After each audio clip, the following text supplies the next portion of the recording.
escape the rain today. Cool. It should be finished. Well, let me welcome you here. My name's Norman. I'm the owner. This means we should have a good time. How many of you is this your first visit to Louisiana? Oh, a good number of you. How long have you been here? How long are you going to be here? Tomorrow. You leaving already? Even before the weekend? Oh, that's too bad. Okay, come on, we're going to go to the front here. That's called mosquito control. What? Anytime you see water here in pots, we got fish in them. They eat the mosquitoes. Sure. You got spiders around here? Do I have what? Spiders. Yes, ma'am, I do. Oh, No snakes, right? Not this time of year. We got a lot of fish in there. Not this time of year doesn't mean no. It don't matter. They're so crisp. Come up closer. They really eat the mosquitoes? They eat the larvae. Oh. The mosquitoes are attracted to water and they lay their eggs and the fish eat them. And if we don't get all the mosquito larvae that way, I got the purple martins, the birds, and they catch them in the air. So. Stand close, real close. You're in Louisiana right now. We're all considered cousins out here. It's not funny, it's the truth. This is a Creole place. They don't have these in Minnesota. By Creole, I'm talking about the non-Anglo culture we had in Louisiana before it was the United States. I think you all heard of the Louisiana Purchase. You know, when the Americans thought Louisiana was a foreign country, they were right. Here on the river to the 1920s, Creole is the way we live. It's a blending of three ethnic groups, European, West African, and the Native American Indian. It's all blended into one way of life. All three of those ethnic groups live right here.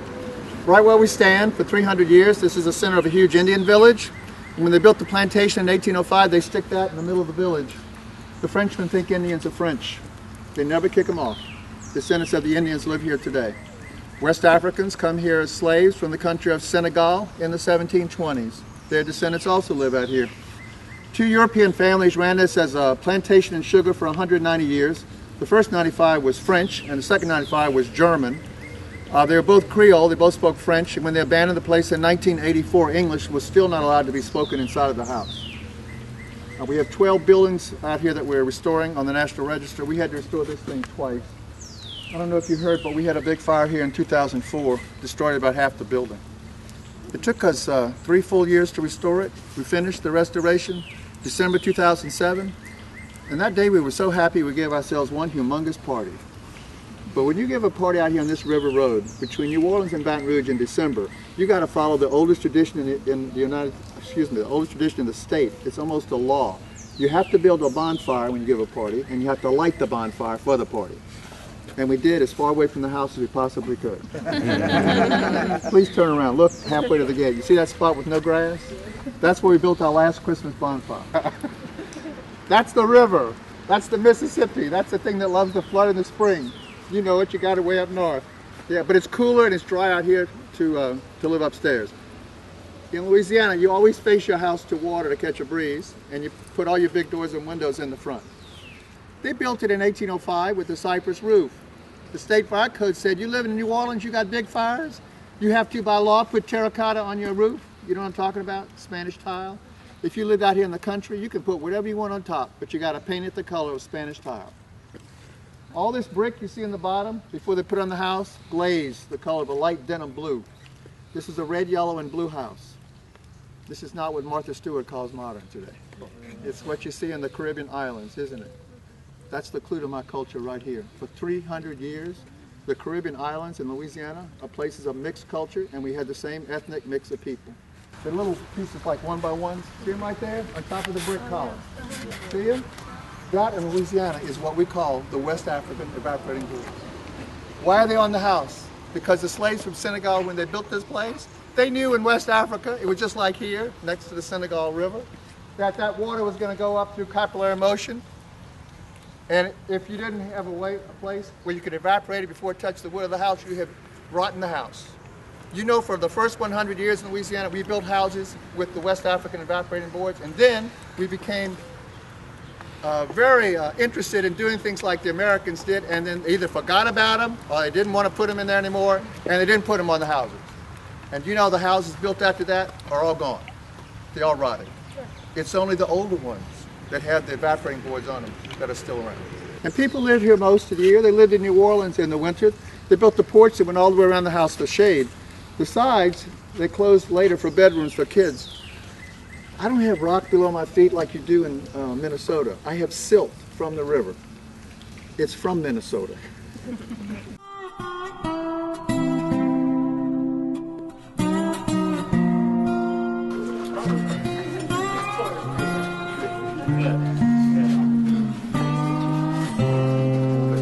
got a few more people to come in. Just scoot down a little bit. There's a mosquito over there.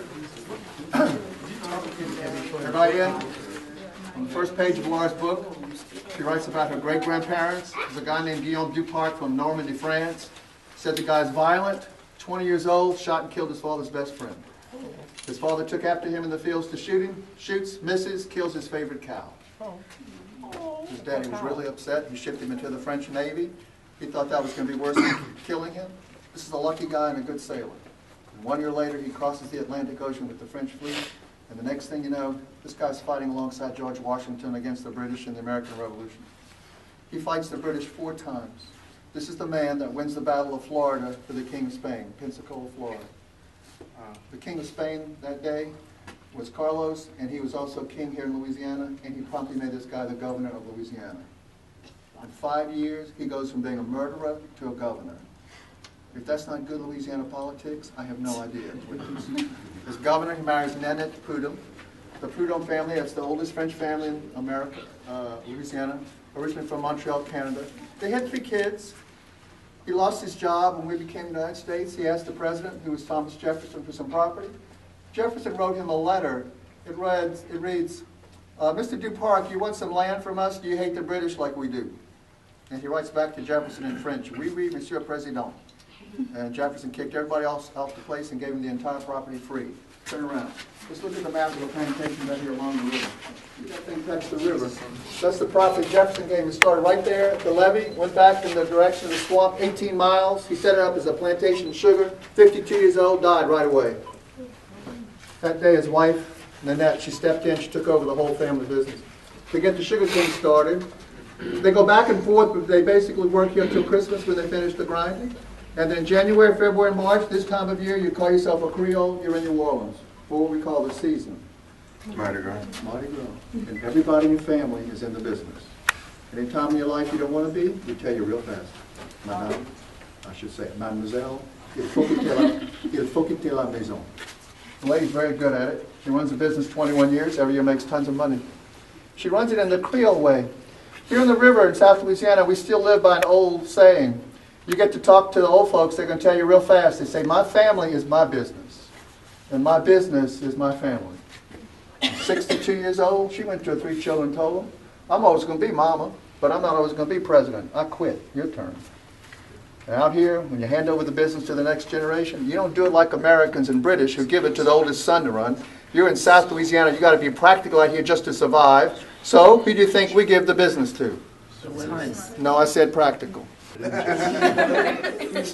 Starting with Nanette, women ran this place for 84 years straight. 4 generations of women, all the way down to her great-granddaughter Laura. When the French came here, first time in Western history, women were given equal property rights. And to that, they added tax and banking privileges for ladies. The women ran with this. Come on in. Her name is Elizabeth. Let me tell you, they don't come smarter than Elizabeth Dupart. When this woman is... Get in here. When she is 13... Listen up. When she is 13 years old, her mom and Annette recognizes she is intelligent, and at 13, she is named the vice president of the business. And you're thinking that day she's happy and honored, huh? She's smart, and Elizabeth knows as a daily manager she can never get out of here. She cannot go to town. She cannot have anything to do with guys and girls her age. She's working every day as a teenager, hates it, and is frustrated. At 26 years old, this lady teaches us a great lesson in being smart. That year, she married a guy in New Orleans off the boat from France. His name was Raymond Lecoul, and she made Raymond sign a prenuptial agreement. She got everything he owned. And what he owned was the Chateau Bonheur in Bordeaux, France, where they made what? Wine. Yeah, and 5 months later, the Bordeaux docked out front, and this basement became the biggest wine distribution center in Louisiana. 10,000 bottles at a time, this lady distributed out that door. This is Laura's grandma, Elizabeth, president of a wine business and a sugar plantation for 47 years. And we first walked in this basement in 1993, and right day where you're standing, we found, can you see my hands? We found 15 inches of compacted, I'm talking seriously hard cow manure. It was so hard we had to pick it out and shovel it. And the day we finished shoveling, that's the day we started to see at our feet, rectangular holes in the floor. Look at them. They're everywhere. Turn around. Look, they're right there. It's where the wine rats filled this place. For 9 years, this building is abandoned. For 9 years, people walked in here and they stole all the cypress racks for their great wood. They stole them all except this rack. This thing was hiding behind trash when we got here. This is virgin cypress. This piece I'm touching right here, it's about as old as it gets in the house. It's about 1,300 years old. Give me a right hand, please, man. Come over here. You're on the tour with me now. You see why I'm rubbing this piece of wood? Yeah. You put your hand back there and you rub it and you turn around and you tell everybody what it feels like to you. Come on, out loud. Oh, what's it feel like? Smooth. That's enough, thank you. This you'll be rubbing it, wouldn't you? It is. Look, if you're short, come rub this piece of wood, because when you rub that, you're going to understand why with your 1917 in Louisiana, all the cypress was chopped. Have you been on a swamp tour yet? No. When you go, they're going to tell you, all that cypress we see out in South Louisiana today, nothing is older than 115 years of age. And now we got to go wait 300 more years before we can go into our swamps and cut it and turn to this. So if you are tall enough, please rub this above your heads. This is what the termites can't eat. This is what the water doesn't rot. This is what we have none left of in Louisiana. It's gone.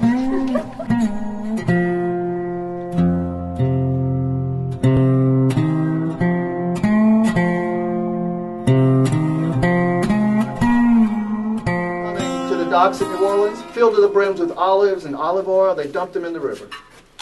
What we wanted forever in Louisiana were just the jars. The big houses in the French Quarter had them, and the plantations here in the river had at least two. You took these things and you buried them in your basements in the ground, all the way up to this point. You see the glazing? Inside they're completely glazed. And look outside, they're not. You stick it in the ground and right away it becomes saturated with river water. When the thing's wet, you put milk, butter, cheese inside. For 165 years, these are the only refrigerators we had in Louisiana.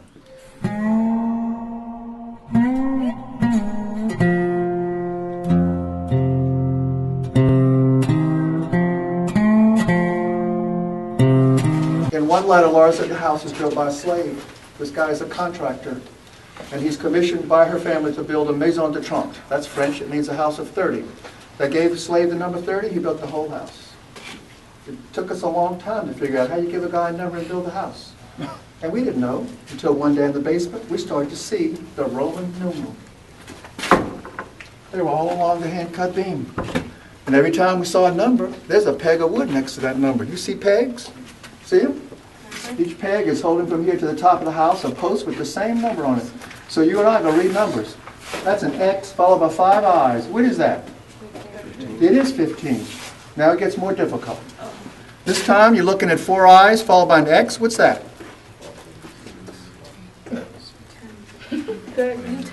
What is it? No, it's 6, but it's upside down. Read it upside down. Oh, This upside down. 14. 14. Very good. 15. 14. It's kind of dark in here this morning, but 13. Can you see 12 upside down right there? Look at 11. And you get to that end of the house, the first peg's number 1. The last peg on that end of the house is what number? 30. It is.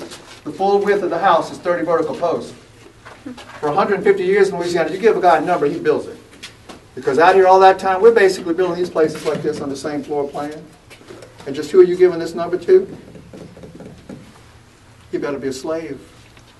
This man better come from one country, Senegal, and from one tribe called Bambara. Because until the Civil War in Louisiana, these guys are known as the best in the business. They rented that guy in New Orleans from his owner. The slave arrived. He goes into the swamp to the back. He's there 11 months. He is supervising cutting and drying and numbering of cypress. And when that was finished, they brought all that wood here by wagon. And Laura wrote, she said the day they arrived with wood, they could see this brick standing around here waiting. And at that point, they assembled everything above our heads, the entire house, in 11 days. Okay, if it's this size, what would you call this? A big staple? A staple. It's a hurricane staple. When my fire happened here, it disintegrated my entire attic, and about 100 of these things fell out. We didn't even know they were up there. They were experimental 200 years ago. They were holding together all the major pieces of timber in the attic to keep the house from moving when the hurricanes came. After Hurricane Katrina, everybody in this area of South Louisiana are now living under new building codes. These laws, strict laws, say that now when you build a new house, or even if you renovate your house, from now on you have got to put hurricane brackets in your attic. It's the law. And I was rebuilding this place after my fire in Katrina, and my insurance man came to me and said, "Where are your hurricane brackets?" I said, "Well, here they are." He said, "I have bad news for you. This is not in my book. You have to go to Home Depot and buy the right thing." And I said, "No, sir, this is the right thing." I said, "These were handmade by slaves 200 years ago, and I never moved an inch in 200 years, not this house." He said, "No, sir, if you want your insurance to be renewed, you're going to go to Home Depot and buy the 400 I'm telling you to get." What did we do? We went to Home Depot. We bought the 400 brackets, and then we added the 100 up there as well, and we got our insurance renewed.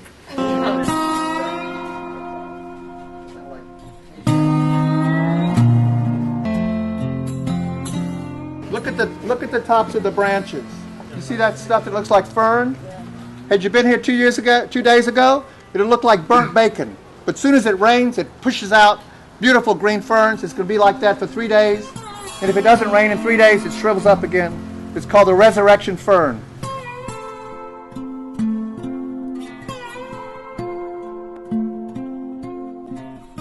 You had a meeting with a lady officer like Elizabeth. From right here, we escorted you into a business suite. If you had a meeting with a man and the family, we led you over there to his office. But we never allow you to walk in through the 2 middle doors. Here in the river, we have a special name for central doors. They're called brises. And what goes through a brise? Turn around. 200 years ago, there was no levee right there. You can see the river from here. It's going to be a nice day today. You need to come live with me in August. Tell me, what do you see go through a brise door? What do you see go through the door? No, you don't. It's Louisiana. What do you see go through those doors? Cats. Mosquito. Yes, indeed. Absolutely right. Mosquitoes, flies, bugs, birds, cats, dogs, lizards, spiders, roaches, squirrels, animals. You think it takes long? No, that's why you're upstairs. You think it takes long for us in Louisiana before we start calling these 2 things the animal doors of the house? No. Founded by the 19th century. The last people come to live with us on the river, and the rest of us, we have been living here for almost 300 years already. You know who the last people are to come live on this river? English-speaking Anglos from Idaho, Iowa, Michigan. Yeah.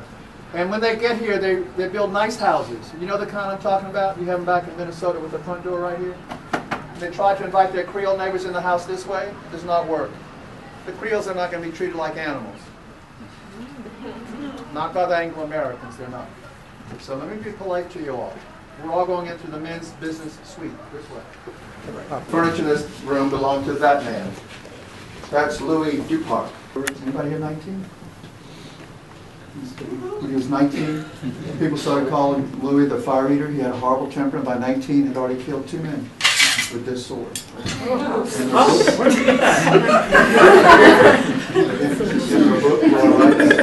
This is not a pretty sword that Louis had. The guy just kills people with it over and again. His mother is the lady he met in the basement. Nanette. She knows the law is going to get after him. She gives Louis lots of the country's money and ships him off to Europe to save him from the sheriff. He's in Europe for 5 years with the money. He's having a ball. He parties day and night at a party in Frankfurt, Germany. He meets and marries this lady, Fanny Rooker. But that couple had to stay in Europe until we got a new sheriff right here, until his mama, Nanette, had paid off some politicians. Today, we have just paid off everybody. They came back. Within months, people start to call them the Marquis and the Marquise of the River, and her book law writes, nobody can party like they do, and they turn this into a big party house. And then one day, Fanny had a gorgeous baby girl. The child they called Eliza. When that little girl was born, Mom and Daddy promised to make her, the girl, the next president of all the family businesses, no matter what it takes. And you know why they were adamant? You know who this character is? Louis, the older brother that smart Elizabeth you met downstairs.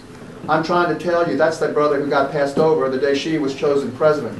And Laura said, the day that happened, that fiery guy, he hit the ceiling, he never came down and took it out on that little girl.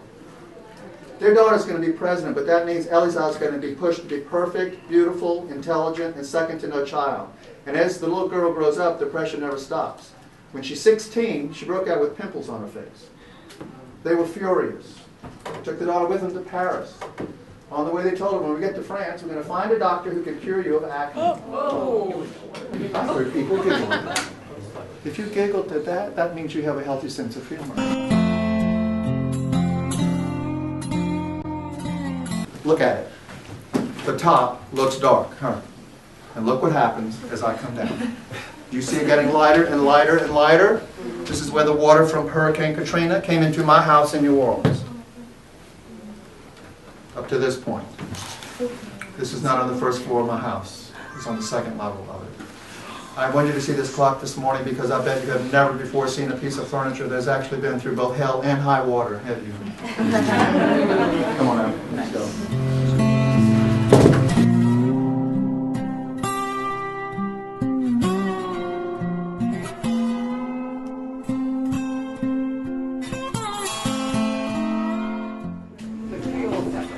No, they poured the field. When Laura was 5 months old, she's being rocked in the dining room by her mother. And her mom heard screaming and crying coming from the courtyard. And she ran on this porch to see what was wrong. And she found Elizabeth standing right here counting her money. And then she looked into the courtyard. She could see a guy holding the reins of 2 wagons going in opposite directions. She knows the guy in the middle is a slave merchant. In one wagon is Anna, a slave from this place, 30 years old, crying. But in this other wagon is Anna's 3-year-old son, 2 sons, jumping up and down, screaming. Desiree ran the house to get her husband. She said, Emile, you're not going to believe this. Your mom is out here selling Anna. The woman has been a saint to your family for years. But what's worse, I think she's selling her baby to another family. And you're going to get your behind out here right now and stop her, as though it is her own baby, Laura. And Desiree knows something else. She knows that this is her husband's child. Oh, don't forget, Desiree's Creole. As a Creole, she's thinking, this is my flesh and blood. Emile came out, tries to persuade Elizabeth. He said, Mama, you're doing something so wrong, you need to give your money back. She cursed him out. She walked into a bedroom with the cash. So Emile went back into his bedroom. Desiree hands him the money. He came out and bought them both back. It all happened in the middle of the Civil War. 2 months later, Emile's fighting as a captain for the South. 5 months after that, it's the day the Union gunboat Essex sailed up from New Orleans and bombs this house. In the bombing of the building, the lady you met in the basement first, Manette, is killed, and the slaves are later freed. Can we all see the circular brick well out there behind the palm tree? When Laura was 7, she was playing on top of that thing, and a guy came up to it to get water for his mule. She knows him. He's 72 years old. His name is Patrick. We think the two, though, had never been within inches of each other. They were so close that when Pat did this, and he took his hat up to say hello to Laura, he touched him on the forehead and said, "What's this? I see it on your eyes, Pop." He said, "Girl, when I was a young man, I was a slave on this place, and I had to be free." I tried to tell her mother. She said, "This guy's lying. My grandmother never could do that, could she?" Desiree stuck her in a chair. She said, "You're my girl. I can't lie to you, but I wish you'd never heard this. You're too young to understand." She said, "Just listen hard." He said, "First of all, Pa was telling the truth. It happened. But you need to know, Laura, there are decent people on the place who would never do this to another person, and we are the ones here taking care of you as you get older." She said, "And then there are people here you care about and love who've done horrible things, and when you get older, you're going to find out a whole lot worse." She said, "I just want you to remember one thing today. We have 200 people on the farm. 200 of us, we are no better, we're no worse than the kind you're going to meet anywhere else." 65 years later, Laura lives in St. Louis. Her daughters came up to her excited. Said, "Mama, we started to read a very good book about plantations in the South. This book our friend's talking about now, it's called Gone with the Wind. Is this the way your life was for you in Louisiana?" She said, "You don't read another page. I'll write it." It took her 5 years to write these stories I've been telling you. We found them in St. Louis, 1993, and on the road back read them and realized that woman never once mentioned hoop skirts, mint juleps, and the glory and the grandeur of the South. It's her story. 6 years ago, we took up Laura's description of the site. She said the company kitchen was right behind the big house.